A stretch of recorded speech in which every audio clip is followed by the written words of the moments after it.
Oh, hey, just cleaning off my glasses. I've had bad vision ever since the second grade. A lot of people have bad vision, some worse than mine.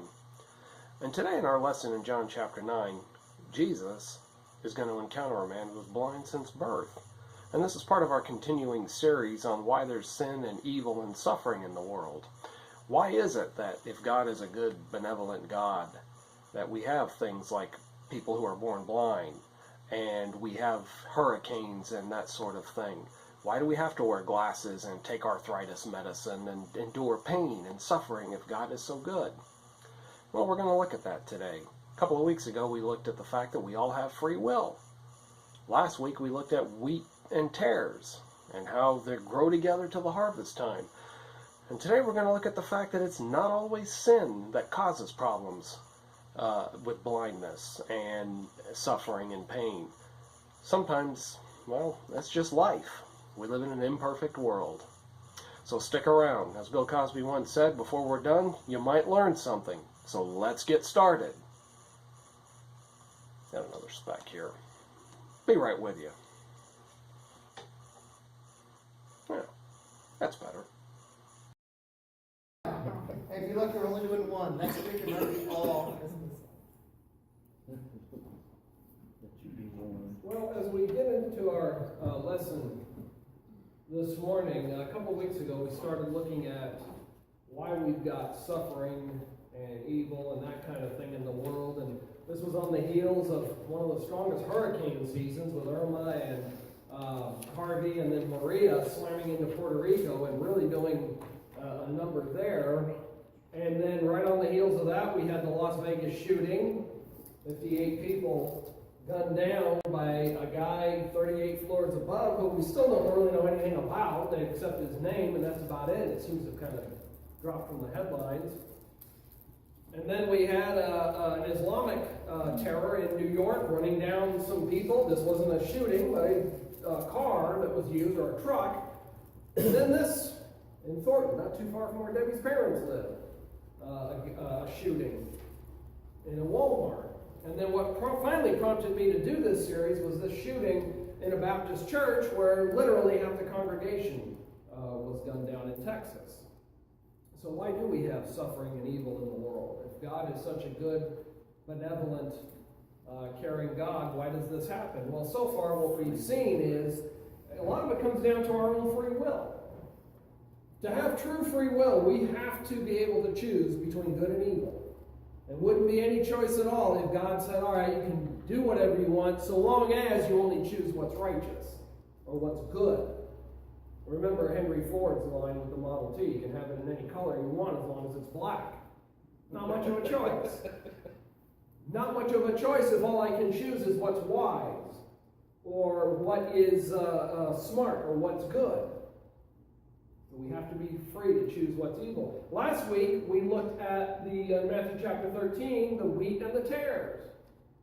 A farmer planted good wheat. No doubt that's how he made his living. And all the harvesters and the people who worked for him were dependent on that crop. And then some enemy comes along and plants tares. And, well, what should we do with this? Should we just go and rip the tares up? No, don't do that because the wheat and the tares look an awful lot alike. And we had some slides up here where not just wheat and tares, but rice and tares, and how a lot of them, the weeds will look like the plant you want. So leave them till the harvest. And then we can just take them all up, then separate them, and we'll toss the tares into the fire. And so we can see that in this field that we call the world, there's going to be wheat and tares growing side by side. And in churches across America today and around the world, there's wheat and tares sitting in the same pews. And they look a lot alike. And we're not going to know until the harvest, or rather the separation will occur till the harvest. Some people who come into church are really tares. And they grow side by side with the wheat. And then a couple of weeks ago, if you remember, we went up to, Debbie and Amelia and I, we went up to Montgomery to have my dad's birthday with him. He turned 81. And we all met for lunch at a restaurant in Montgomery, and of course he's the birthday boy, so he gets to choose the restaurant. We went to a buffet restaurant. And while we were there, we had a room in the back, and while we were there, each going up and getting our plates, Debbie got a hold of me and said, keep an eye on Amelia because there's a busload of blind people that just pulled up. And don't let her run around and trip on them and trip them and get in their way. And I watched some of them as I was getting my plate. They were being led around, some of them, by either employees or other people in the group who had sight. And that kind of made me wonder for some of them, because they were all older. By old, let me define my terms. Older, probably 60, 70, if you count that as old. There weren't any kids in the group. And some of them I wondered, what happened? Were they blind from birth? Was it an accident? Was it an illness? Maybe that took their sight. And then you start to think about, well, why does this kind of thing happen? Is it because of sin? Is it because accidents with all these people? Now, going back to ancient times, it was believed that if you lost your sight, it was, for the Greeks anyway, in classic Greek literature, blindness occurred through accident or through warfare or as punishment for social and religious transgressions. In other words, you got the gods mad at you. That's why you don't have your sight. And you all remember in high school or whenever you went to school reading about the Battle of Hastings. Now, what's never told about that, or at least what I never learned, was the whole story. The way it was typically presented was that William the Conqueror got up in Normandy one day, having his morning coffee, and basically, what are we doing today? Well, I don't know, don't have anything else going on. Why don't we invade England? Okay, yeah, that sounds good, let's do it. But there's more to the story than that. And this is the Bayeux Tapestry, which the whole thing lays out the whole battle in various panels. And this is the one that the Latin phrase up there, Harold Rex Integres Est, which means Harold the King died, or Harold the King was slain. And the story is that he got hit in the arrow with an eye. And you can't see it very well on this, but we're not sure which of these characters is Harold, by the way. But this one here, if you look at the tapestry, are able to see it in real life, it looks like it's got an arrow or a stitching going into the eye of this character. And it was believed that in those days, that if you broke an oath, you typically would lose your sight. You would go blind. And see, Harold had actually sworn an oath to William to support his claim to the English throne. And then he reneged on it. And that's why William invaded England, was to assert his claim to the throne. And there's some symbolism in this. Common medieval symbolism that a perjurer dies with a weapon through the eye. So the tapestry suspiciously emphasizes William's rightful claim to the throne. And since Harold broke his oath to William and died with an arrow in his eye, now whether he died that way is a mystery. We're not really sure how Harold died in the battle, but there are some accounts that it was not an arrow through the eye. But there's that belief, and then going back to John chapter 9, there's that same belief. When Jesus and his disciples are coming into town, they see this man by the side of the road. If you want to turn your Bibles to John chapter 9. And this goes back to the whole idea of suffering and why we have evil and bad things happening in the world. And even here, throughout history, we have seen that not just blindness, but any other assorted ailments and misfortune is linked to sin. Look at verse 1. As Jesus passed by, he saw a man who was blind from birth. And his disciples asked him, saying, Rabbi, who sinned, this man or his parents, that he was born blind? Jesus answered, neither this man nor his parents sinned, but that the works of God should be revealed in him. I must work the works of him who sent me while it is day. The night is coming when no one can work. As long as I am in the world, I am the light of the world. And when he had said these things, he spat on the ground and made clay of it the saliva, and he anointed the eyes of the blind man with the clay. And he said, go wash in the pool of Siloam, which is translated sent. So he went and washed and then came back seeing. Therefore the neighbors and those who previously had seen him blind said, is this not he who sat and begged? Some said, this is he. Others said, nah, he looks like him. He said, I am he. Therefore they said, how were your eyes open? And he answered and said, a man called Jesus made clay and anointed my eyes and said to me, go to the pool of Siloam and wash. So I went and washed, and I received sight. And they said to him, where is he? And he said, I don't know. So, they're wanting to know who sinned. And you notice the reaction of the disciples. Their first thought is somebody had to have sinned. His parents must have sinned. See, that's that ancient belief. Misfortune has got to be something to do with sin in your life. And I might have told you about a friend of mine who died of cancer. She was an adult, but she had a brain tumor, and her mother said, the reason you have that tumor is because you have unresolved sin in your life. Number one, terrible thing to say. Number two, especially to your own child. But when people start saying, well, you know, God wants you to be healthy and wealthy, kind of like the prosperity gospel we see on television, and if you're not healthy and wealthy, then you've got sin in your life, I like to say, okay, yeah, then explain Job to me. A righteous man.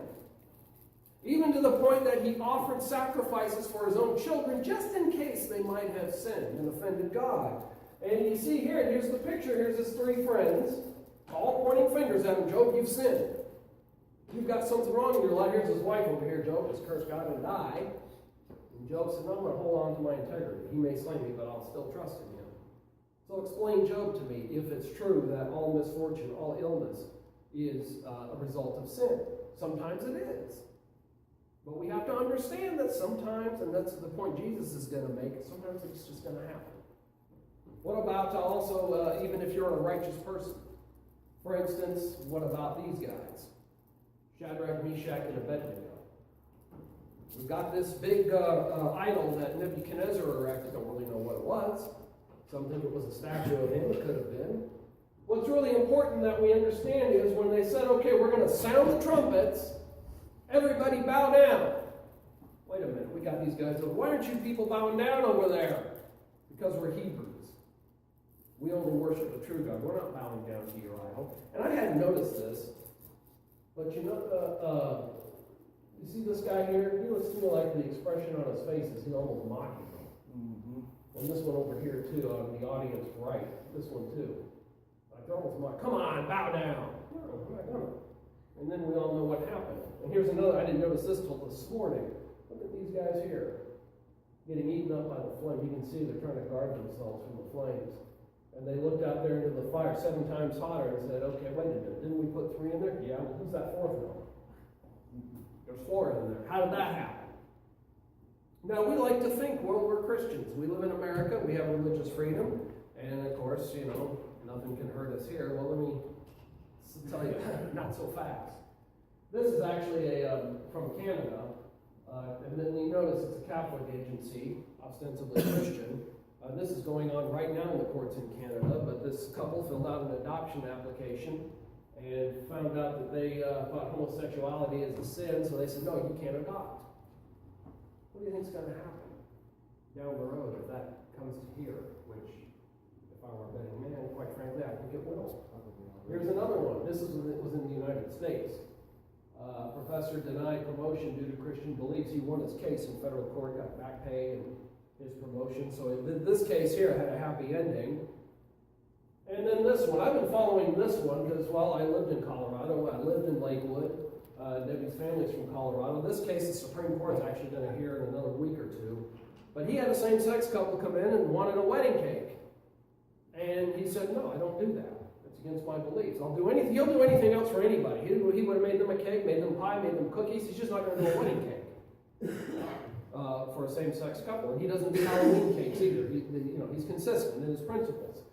And a lot of people have been watching this case because stop and think about it. If he loses this, how long is it going to be before someone maybe comes in here and says, "We're a same-sex couple. We want to use your facilities for our wedding, or for whatever purpose that conflicts with our beliefs." See, it can't happen here. We can be persecuted for righteousness. God's people can suffer because they are God's people. Is there a church getting sued for that right now, that they wouldn't do same-sex marriage? Probably. But keep that in mind. You don't have to have sin in your life to suffer persecution. It can happen. And this surprised me coming from the Huffington Post, but it even said that the most persecuted religion in the world are Christians. It's coming. We'll be as righteous as we want to be. And so that's what I want to look at here. Can God use suffering and persecution and sin? He can use it to his advantage. Look at our text. Neither this man nor his parents sinned, but that the works of God should be revealed in him. So here's the disciples wondering who sinned. Jesus says, basically none of the above. You don't understand what's going on here. You've got too narrow of a vision of it. That sometimes suffering has nothing to do with sin. Nothing at all. But we live in a fallen world. And that's where it comes back to my free will. I'm a flawed individual. And sometimes I'm not going to make the right decision. Sometimes I'm not going to make the best or the wisest decision. Sometimes things are just going to go wrong. You're in a hurry to get to work. Maybe you've even got a job interview. You put the key in the ignition, turn it on, and then there goes that radiator hose. Got nothing to do with sin. Just had a bad hose. Or you're on your way and you hear boom, and there goes a flat tire. That's the way it is. But in this case, it was so that glory could be given to God. And that's why this happened. Now look, sin does cause suffering. Understand, it can cause suffering. Eventually, really, I think, really sin does. Even if you think you're getting away with it, you're going to suffer an eternity for it. And then you never know, because our actions do affect others. It could affect others. But suffering can be used to turn us away from sin. Adam and Eve, God wanted them to be obedient after they sinned, so he booted them out of the garden. David and Bathsheba. There's another instance. And then what about Pharaoh and the plagues of Egypt? Where Moses comes in and says, hey, Pharaoh, God said, let my people go so they can go out in the wilderness and hold a feast and worship. Oh, yeah, well, who's this God that I should obey him? And God said, here, let me introduce myself. And then came the plagues, and then the bronze serpent in the wilderness. If God had sent those serpents to them, would they have turned back to God and looked on that serpent and done what God told them to do? You see, sin can be the cause of suffering. It can be, but it is not always the cause of suffering. There are other reasons why it can come about. And in this case, see, the disciples thought we're going to use this as a time of theological speculation.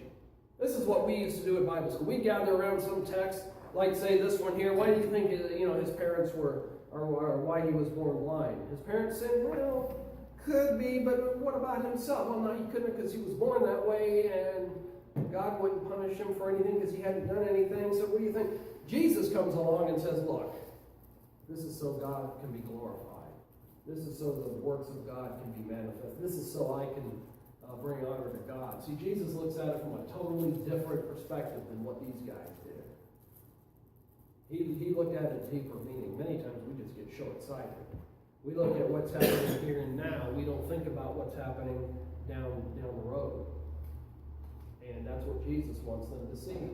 If we can show this man, use this opportunity to glorify God, which he did by healing him, then we've accomplished quite a lot. And sometimes suffering can be a means to educate. Think back through your life. What are the lessons you remember the clearest? Aren't they the hardest ones? How many of you remember that first house you bought that you thought was going to be your dream home? We're going to live here forever. Then you get into it. Okay, I think some of you have been there, done that, haven't you? You get into it and you find out, the plumbing isn't quite like it should be. Oh, the electrical's messed up. What about this roof? It's leaking. Okay, what about the floor joists underneath? We maybe rushed into it, didn't think it through. Now that maybe is not suffering like this man in John 9, but it's a hard lesson, isn't it? Especially when a few years later you turn around and try to sell it, you've got to put thousands of dollars into it to get it to where you can even have someone look at it. So you learn your lesson. How about you jumped into that first car? Or maybe a bad relationship. Or a friend of mine from high school who years ago was living out on the West Coast. His company transferred him to South Florida, and he really regretted it. But he had to stay there a year before he could get sent back to Vegas where he was living. He just jumped into it. He didn't stop to consider some of the differences between living out there and living here. Look at Hebrews chapter 12. Where the writer says, you have forgotten the exhortation which speaks to you as sons. My son, do not despise the chastening of the Lord, nor be discouraged when you are rebuked by him. For whom the Lord loves, he chastens. If you have a more modern translation, it might say disciplines. and scourges every son whom he receives. Now keep in mind, discipline and punishment are not the same. Discipline and disciple, remember, come from the same root. And a disciple is a student who's really trying to be like his teacher. So if you're a disciple of Christ, you're trying to be like Christ. And punishment is for right now. Discipline is training for down the road. For instance, you have an army that goes into battle. It's a disciplined army. That means they're trained so that when something happens, they react automatically. They hit the dirt. They return fire. A sports team is disciplined. They know the plays. They know what they're supposed to do in a given situation. And then when suffering comes your way, it never stops or hurts to stop and see, is there a lesson here that I need to learn? Whether it's suffering, or whether maybe it's a bad decision. I shouldn't have bought that house. I shouldn't have left this job and taken this other job. Yeah, the money was a little more, but the working conditions aren't good, or whatever the situation is. There may be a lesson in there for you to learn. And then there are going to be times when sometimes suffering is the only way God can get our attention. Anybody watching CIS? You know how when they're misbehaving or some Gibbs walks up and gives slack? Sometimes God gives you his version of a give slack. Sometimes, though, it's not just with an open hand. It might be a 2x4. Some of us are a little more hard-headed than others. And it's maybe through that. Maybe it is the person who's really selfish. It takes his spouse and kids leaving him before he wakes up and sees, hey, I've been too selfish. Maybe it's another typical scenario, the alcoholic, the heavy drinker, the mean drunk, and finally the wife or the kids say, hey, we're done with this. And then that gets him on the wagon. Maybe it is a couple of people that I've known through the years who had really good paying jobs, had anything money could buy, but they were so materialistic and then lost their job. In fact, I knew a guy years ago went from over $100,000 to barely $30,000 a year. But in the meantime, he got his priorities right. He lost one marriage already because he worked too much and had a lot of other problems because he was working too much. But that's what he needed. And then in Hebrews 12, notice the writer says that discipline is a sign of love. How many of us, we teach our children and we discipline them out of love? Sure, there can be abuse. But this is what when we went back to working in children's homes, group homes.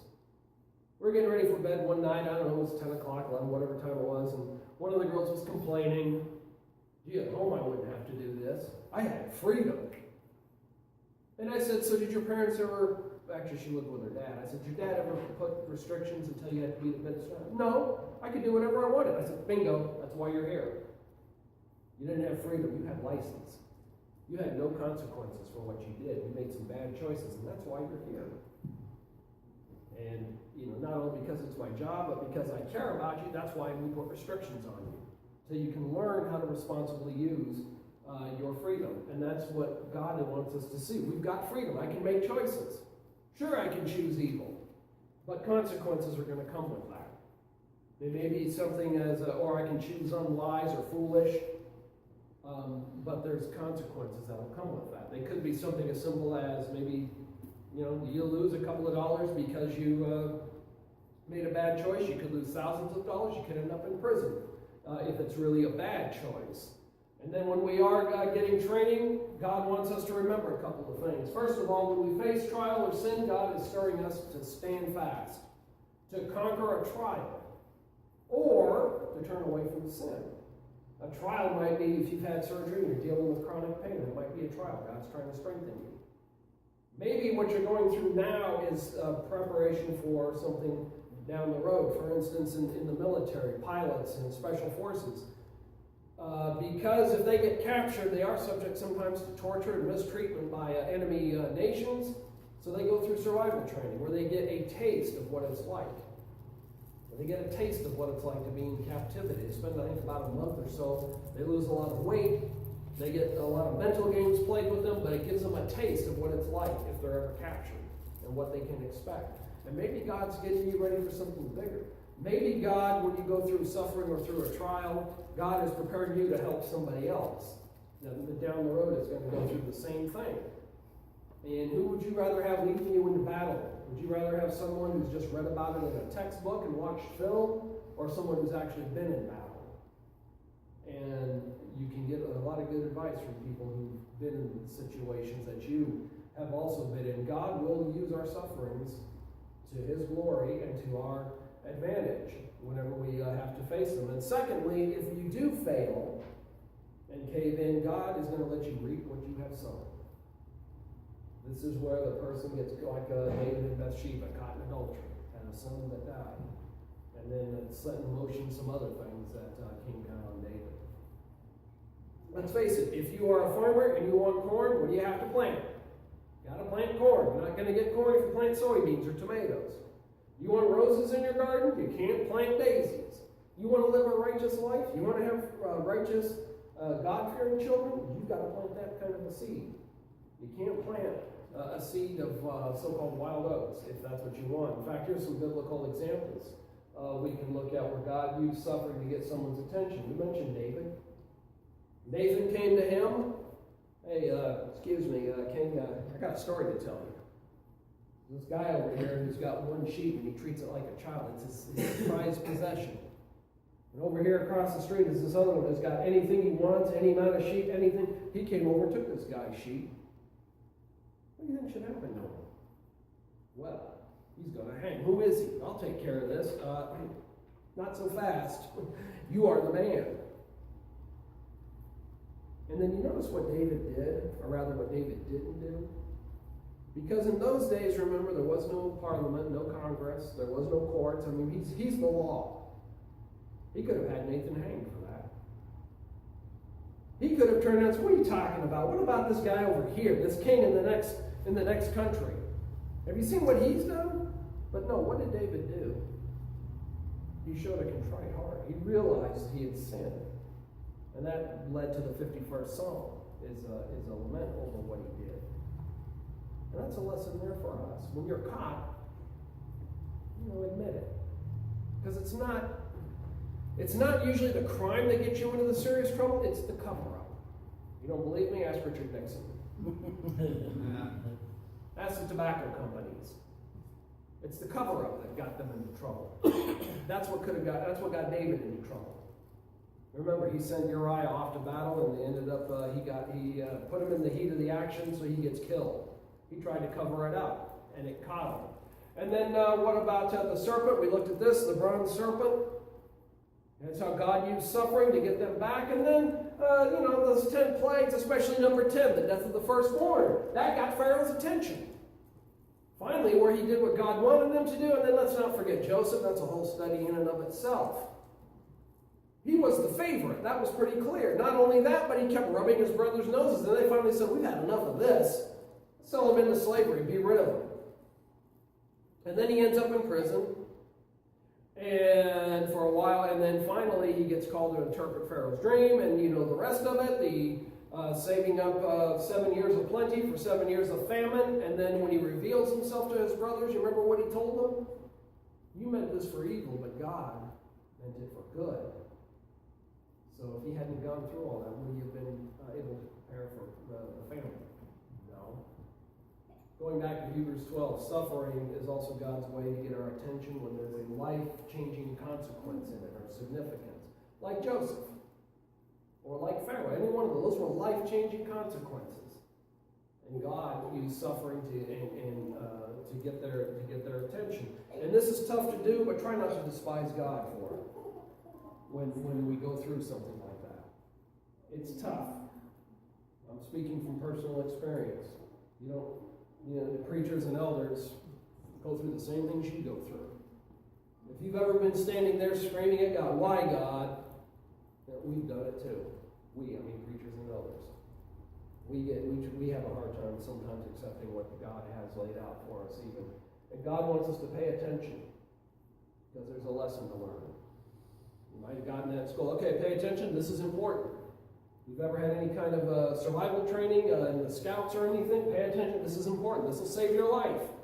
That's what God sometimes is trying to get our attention for. He's got an important lesson that we need to pay attention to. And then finally, suffering can encourage faith. So the artist's depiction of Naaman.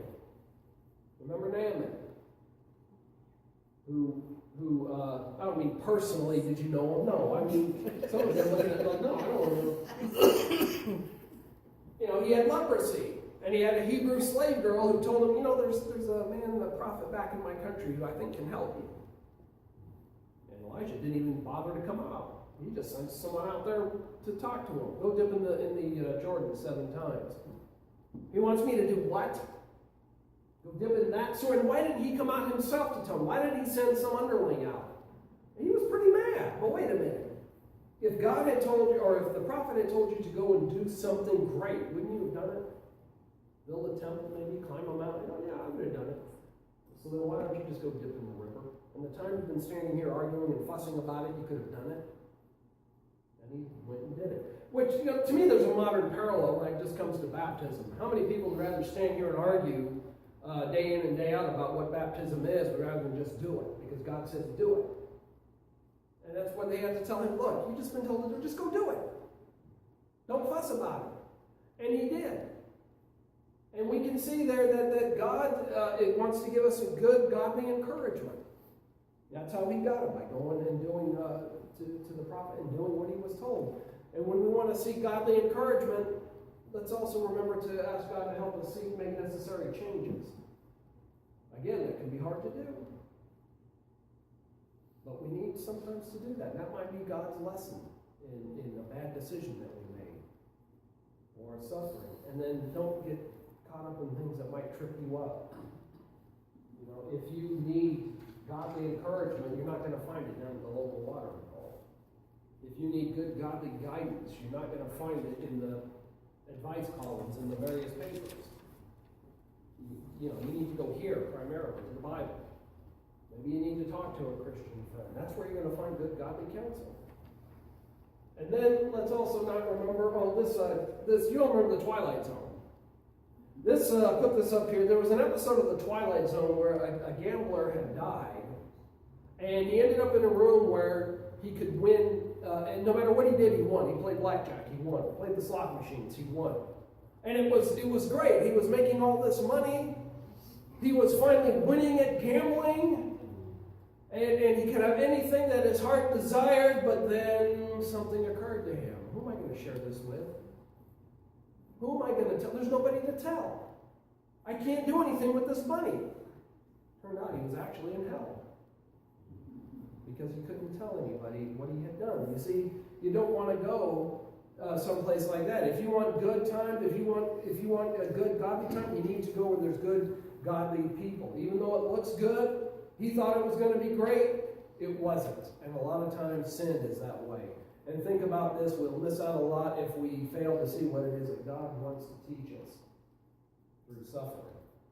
You know, Job learned patience. It took a lot of patience to go through that. But see, a lot of times we will fail to understand that God is trying to refine us. You ever seen gold when it comes out of the ground? I've been to a few gold mines when I was a kid. And you get the nuggets out. It is not the shiny yellow or white metal that you see at K Jewelers or what's that other one, Jared. It doesn't look anything like that. It's filthy. It's dirty. It's got dirt in it. It's got other minerals in it. It's got other metals in it. So you have to go through the assaying process where it gets heated up into a liquid, and then you can separate out the gold from all the other impurities. And sometimes that's how we get tested. James talks about that we're going to be tested just like that gold. Ourselves heated up. God is trying to refine you. And then once it's heated up, then the goldsmith or the jeweler can take and make a ring out of it. Or he can make a necklace out of it. And then it's something people are going to want. In other words, it's better after the refining and the assaying process. And God is going to use these kinds of things to sometimes to bring about healing. Maybe it's that bad situation that I'm in, that emotional suffering that tells me I need to go and make things right with my neighbor, or with my spouse, or with my parent, or with my kid. Because I really messed up the other day when I was screaming at them and all sorts of obscenities and that kind of thing. That could be how God is doing it, because now they packed up and left. I'm not by myself. And that could be God using that kind of suffering to tell you, or tell me, or tell whoever it is, You need to go and make things right. It could be that accident I got into because I was drinking too much. And God says, okay, now you've got someone that you've hurt in that accident. You need to go and make things right with them. Or God's going to, I'm in a wheelchair now because I was drunk driving and hit a tree or rolled the car. God says, now you can use that to tell people all the hazards of alcohol abuse or whatever the situation is. Knew a man once who he died of cancer. He was a heavy smoker, but he told me that if he lived through this, he wanted to go into the schools and talk to kids about it, and some other unhealthy choices that he had made over his lifetime. But he wanted to tell them what he had to go through, but he passed away before he could. Suffering will build character. Personality is what we are in the best of times. Character is what we are in the worst of times. If people can look at you and say, wow, going through all that, and yet he still has a smile on his face, he's still going to church, he's still praying to God, he's still living a Christian life, versus the one who gets mad at God and storms off, and I'm never speaking to God again.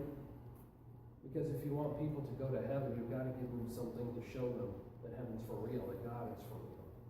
Is it always easy to do? No, that is not always easy to do. But this is where, again, we show what we're made of. This is where we show real endurance. And God's desire is for all of us to build our faith up, to mature it. Remember when you were a kid, you'd get out on the playground and your leg would hurt, or your arm would, oh, what was that? Oh, cramp, I guess I'm having growing pains. Well, we're going to have growing pains too, as a Christian. But I've been a Christian 20 years, 30 years, 40 years, you're still going to grow. There's always going to be something more in this world that you need to learn. There's always going to be an experience that you haven't had. There's always going to be someone that you're going to need to help, someone to reach out to. See, as Christians, we have to understand that sometimes when it comes to pain and suffering, it's not because of sin. It's just because we live in a fallen world. Maybe someone did make a bad decision. But like in the case in John chapter 9, nobody sinned. Basically, Jesus is saying, that's life. We have to go through hard times. Like Frank Sinatra had a song called That's Life. And I can't deny it. And that's what Jesus wanted his disciples to see.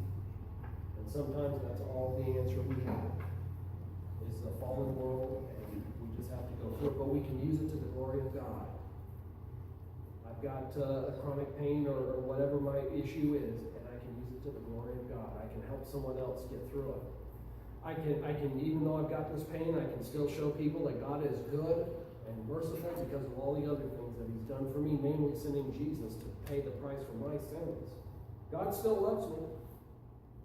And we can tell people that it's through Jesus Christ that we have the forgiveness of sins. And this morning, it's coming into a time of Christmas, as we've already said. It's a time when people are thinking about God, thinking about Christ.